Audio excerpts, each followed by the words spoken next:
This is Harsh Rules. I'm Ben Harsh, and today we're going to continue to learn to play Axis and Allies Guadalcanal. This is the second part of our tutorial on Axis and Allies Guadalcanal, released in 2007 by Avalon Hill, a division of Hasbro, and designed by Larry Harris Jr.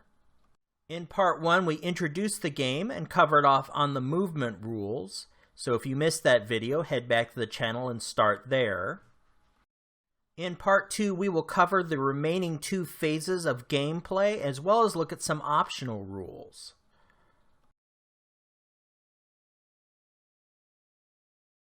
Now, let's return to our game, looking at Phase 2, Combat. In Axis and Allies Guadalcanal, combat is divided into 3 environments: air, sea, and land. Between the sea and land phase, transports and destroyers unload their units. A battle in one of these environments is divided into 3 steps. In Step 1, the side designated as the first player selects a zone.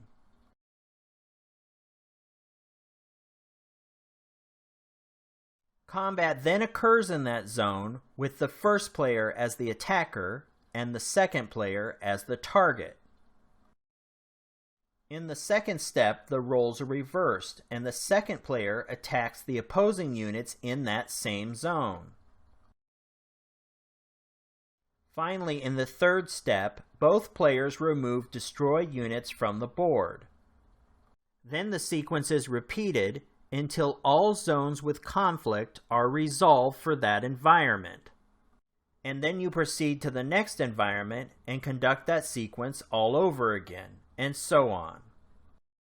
An important note: units can conduct war on each other in their own environments, but there are some units that can cross over into other environments and conduct attacks.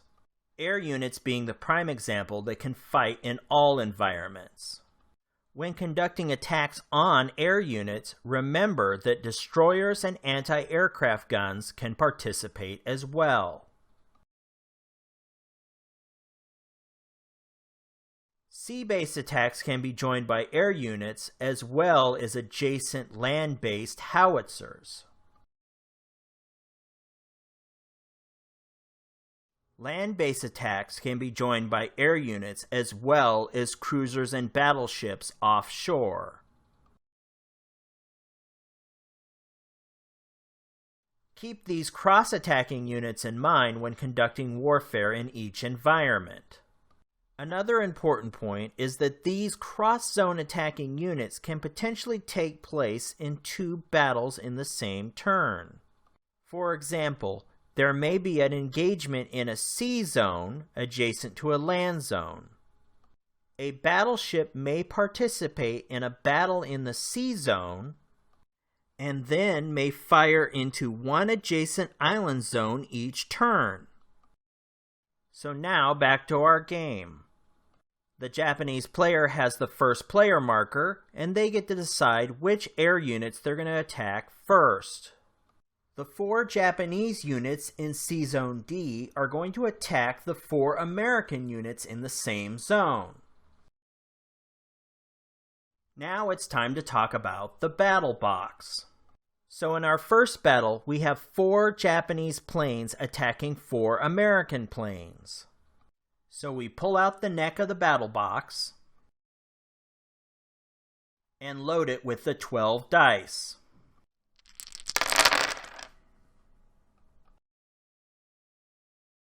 Push the neck in and then shake up the box.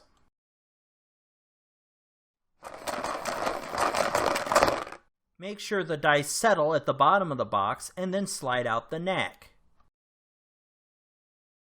Now, let's see how many of these dice we get to count for each fighter.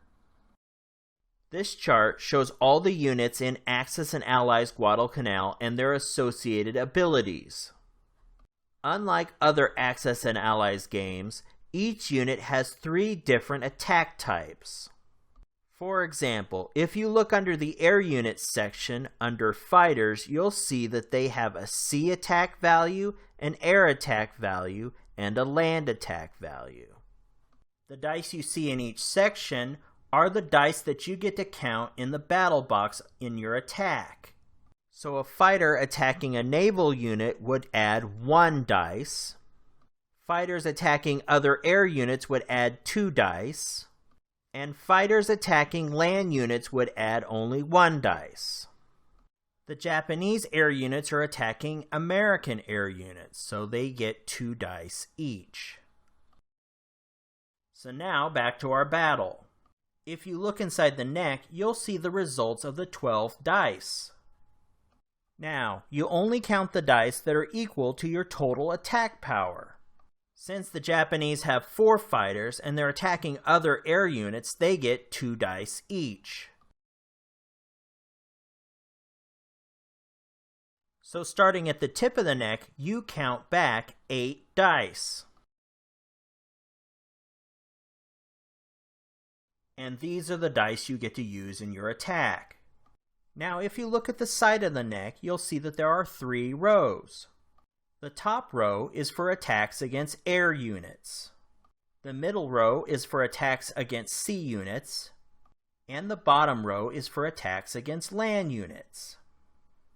Since we're attacking air units, we use the top row. Now, if you look at the Japanese targets, you can see how they're sequenced on the middle row. The first 4 in the sequence are fighters. Now, a roll of a 1 or a 2 is a hit. We've rolled a 1 with our first dice. Since our first 4 hits in the air row are attributed to fighters, this hits one of the fighters. We also rolled a 2, which is also considered a hit. The next unit in the sequence is also a fighter. An important note: when choosing casualties of certain unit types, you'll need to look at whether you rolled a 1 or a 2. If you roll a 1, the attacker chooses the target of that type. If you roll a 2, the target chooses the unit of that type. This becomes necessary when you have targeted units like transports, destroyers, aircraft carriers, and ships with resilience. In other words, ships that can be hit more than once. Let's say the target has 2 transports. One is full of troops and the other is empty. The attacker would obviously want to wipe out the transport filled with troops, and the target would prefer to sacrifice the empty transport. Now you can see that rolling a 1 or a 2 has a big difference. Now we reverse rolls and the other side gets to attack. Now the roles are reversed. We have 4 attacking American fighters targeting 4 Japanese fighters. Each of these attacks are taking place simultaneously, so the first 2 American fighters that were hit get one last shot before they're destroyed. So let's shake up the battle box and then pull out the neck to take a look at the dice. We bring up our dice. The American player has 4 fighters, so he gets 2 dice each because he's attacking other air units. So starting at the tip of the neck, we count back 8 dice. Since this is an air attack, we look at the top row, and the first 4 hits will be attributed to fighters. The American player rolled 1, 2, so one of the fighters is hit and destroyed. Since it's a 2, the target would choose the unit, but since they're all the same, it doesn't matter. Finally, both sides are going to remove their eliminated units. And now this battle is complete. Now, back at the main board, looking at our zones, we do not have any more air attacks to conduct, so we're going to move to the sea attacks. Since the attack is versus sea units, our 3 Japanese fighters are going to attack the 2 transports loaded with troops. So let's bring out the battle box again. So we have 3 Japanese fighters attacking 2 transports loaded with troops. So let's shake up the battle box and then pull out the neck to take a look at the dice. Now, let's switch over to our chart and see how many dice we get to use for this attack against sea units. So we refer to our chart and check under the air units for fighters. So it looks like we get 1 dice per fighter for attacking sea units. So let's head back to the combat view and see how things turn out. We bring up our dice. The Japanese fighters are attacking sea units, so they get 1 dice each. So starting at the tip of the neck, we count back 3 dice. Now we're attacking sea units, so we look at the middle row. For our sea targets, all we have are transports, so the hits are always going to land on transports. The second and third dice are hits. So both transports, along with their passengers of 4 infantry units, are all destroyed. And since transports can't attack, and their infantry units on board are prohibited from attacking, the battle is over. So now you can see that you have to be very careful with your transports. Next, we get to unload units from our transports. So the Japanese player is going to unload his transports in Sea Zone Z onto the island of Santa Isabel. Next, the unload phase switches to the American player. The American player is going to unload his 2 transports in Sea Zone K. Now, our unloading phase for transports is complete. You conduct the unloading with destroyers in exactly the same fashion. So after that's complete, next is the land attack. The Japanese player goes first, so his single infantry unit on Malaita is going to attack the American forces. So let's bring out the battle box again. So we have our brave Japanese infantry unit attacking 3 American infantry units and a howitzer. So let's shake up the battle box and then pull out the neck to take a look at the dice. So now let's check our unit chart to see how many dice we get. Looking at our chart, we can see that our Japanese infantryman gets 1 attack dice versus land units. In fact, infantry can only attack other land units. We bring up our dice.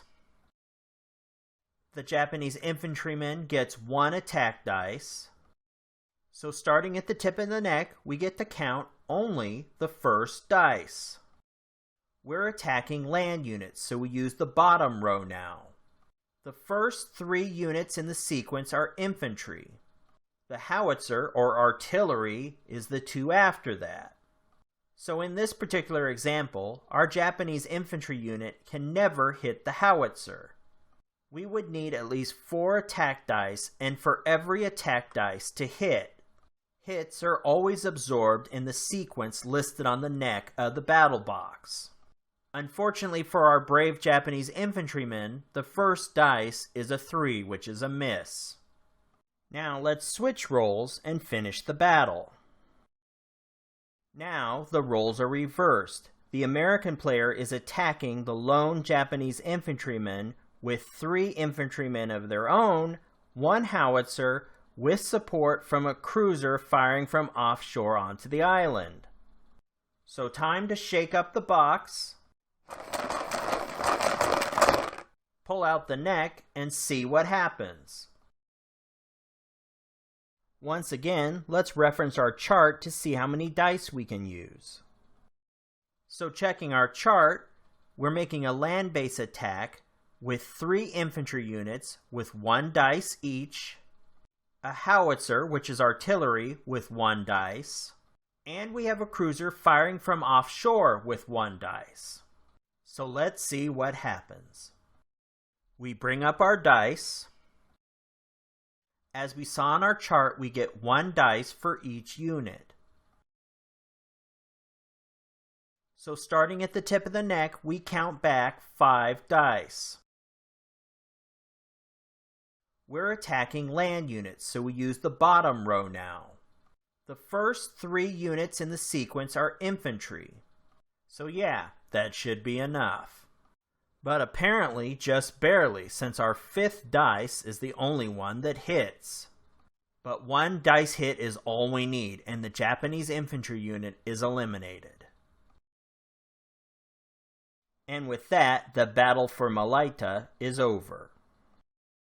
Looking back at the main board, the American forces have taken the island of Malaita. Since no Japanese forces remain, they also control the island and will receive 1 victory point. Some final combat rules we didn't have examples for because we were too early in the game, and that's the concept of attacking airfields. When you're conducting your land attack, you can decide whether you're going to attack the units on the island zone or attack an airfield. When you declare your land attack, you need to declare to your opponent which one. Also, you need to decide the support of any contributing air or sea units. These unit types, when participating in a land attack, must decide whether they will attack the enemy's land units or the airfields. They cannot attack both.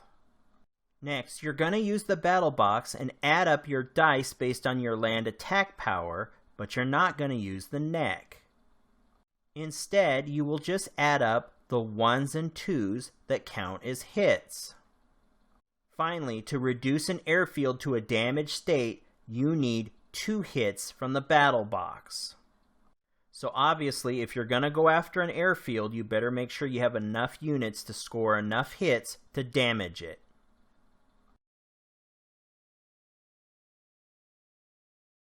And finally, we're going to finish the game phases with Phase 3, Regroup.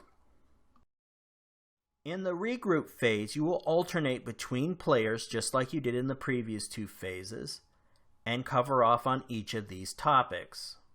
The Regroup phase is conducted in the following order.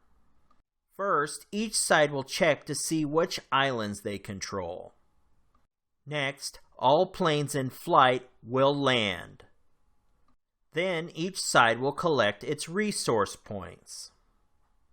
Next, players may build airfields, and then players may repair airfields and damage ships. Next, players may spend supply tokens to deploy ships directly onto the board from the base card. Each side will check their victory points, and finally, the first player marker will be passed to the other player. Now, let's look at these steps in greater detail. First, let's look at how island zones are controlled. Axis and Allies Guadalcanal is also different from other Axis and Allies games because often you will have the same units occupying the same territory for turns at a time. Since the key to the game is controlling islands and building airfields, you need to have a way to track who has control of the island. The system is actually fairly simple. It's based on the land attack power of your units in the island zone. Each unit with eligible land attack power contributes to an overall island control score.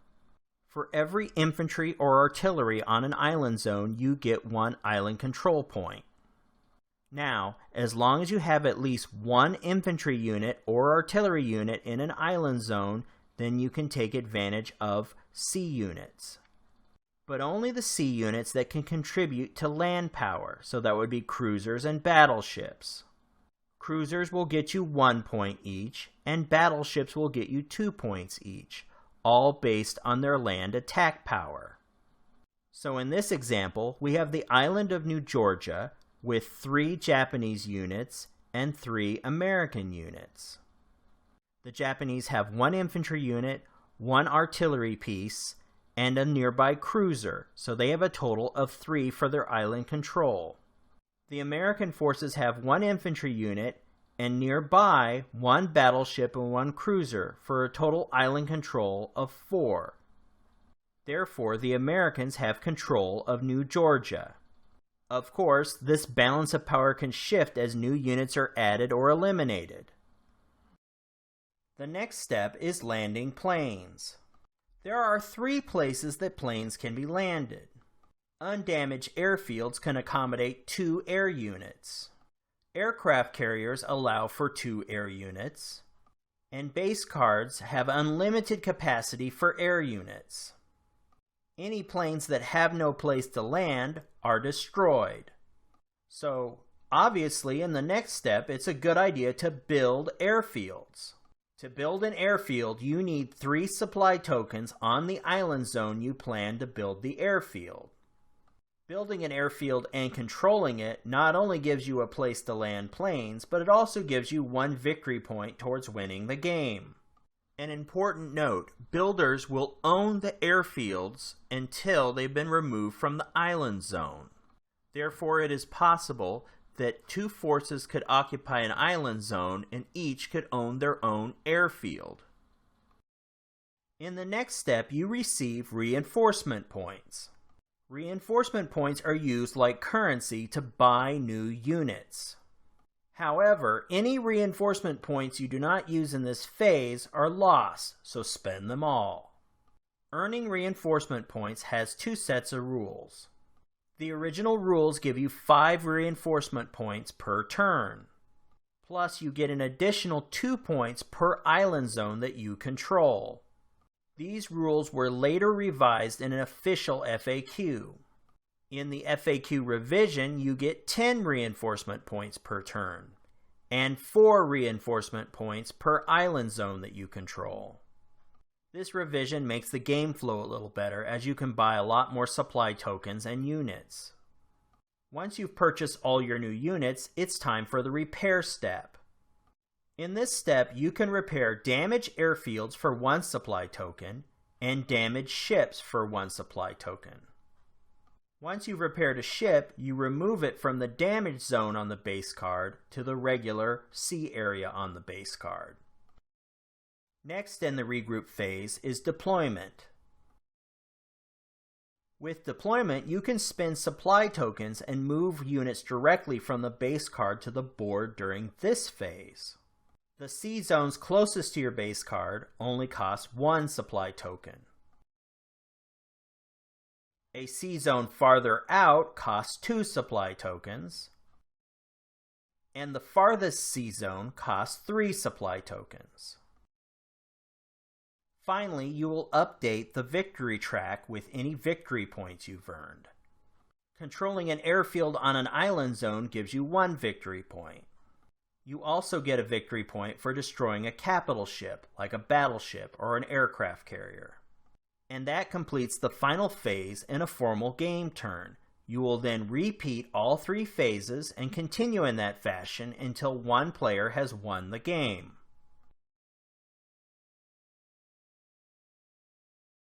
Now, once you've mastered the game, there are a few optional rules to spice things up a little.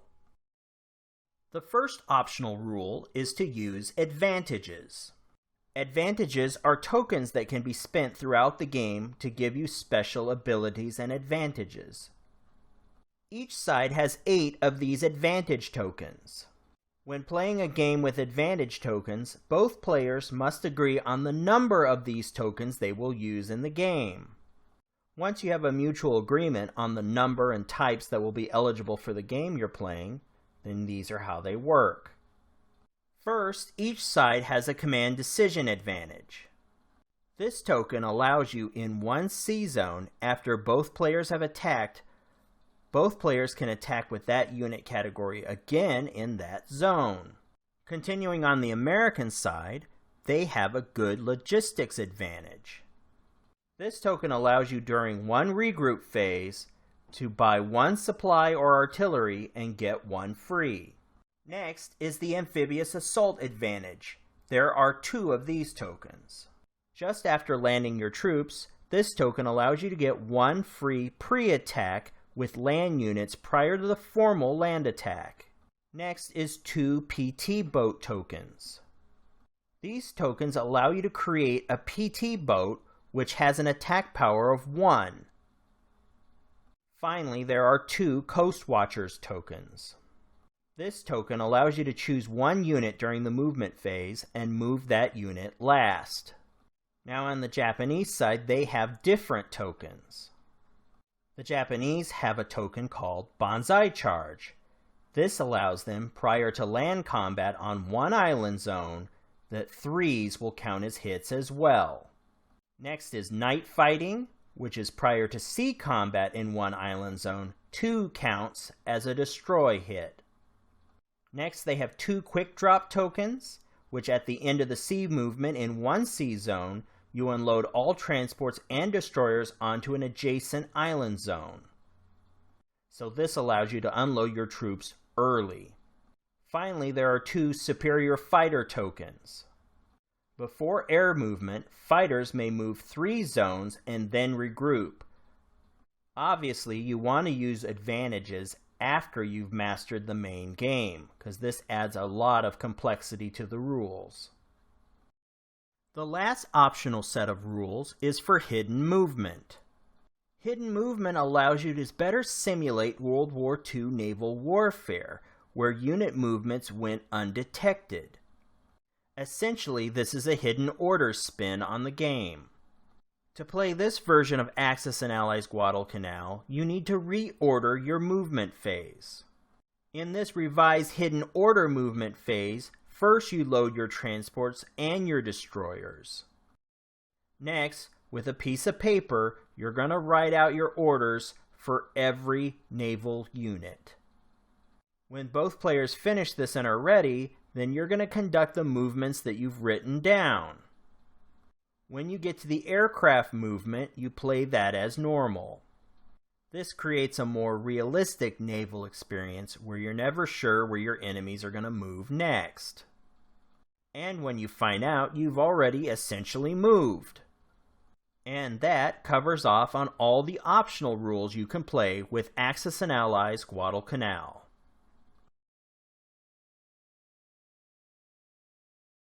Hopefully you've enjoyed this tutorial for Axis and Allies Guadalcanal. I'm Ben Harsh for Harsh Rules. I thank you so much for watching, and I'll see you on the next episode.